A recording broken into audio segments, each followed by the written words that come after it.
warahmatullahi wabarakatuh. As we all know that we all have gathered here on the very special occasion of our nation, which is called Republic Day. First of all, I wish you all a very happy Republic Day. I am filled with a deep sense of pride and gratitude for all that our country has achieved.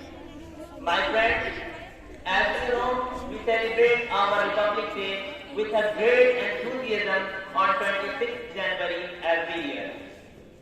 As we celebrate this day, it is very important for us to remember the sacrifices of our freedom fighters like Mahatma Gandhi, Pandit Jawaharlal Nehru, Ashrafullah Khan, Maulana Abul Kalam Azad, Ali Brothers, and many others.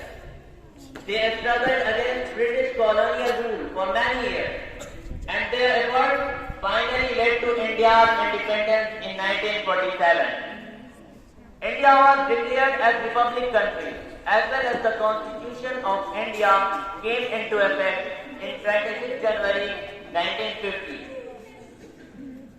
Republic means a country that is governed by a politician and a president elected by the people, where is no king. Thus the supreme power lies in the hand of the people of the country. Our Constitution guarantees certain fundamental rights to all its citizens and provides a framework for government to function in a transparent and accountable manner. The Constitution also guarantees equality, justice and freedom for all.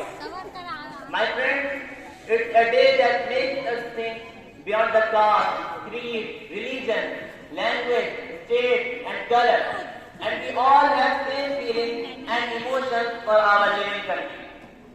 We must work towards creating a society that is inclusive and equal, where everyone has the opportunity to succeed and reach their full potential. We must strive to promote peace, harmony and fraternity among all the communities, and to build a nation that is united and strong. Let us celebrate this day by committing ourselves to build a strong and more prosperous India. Thank you and have a nice day.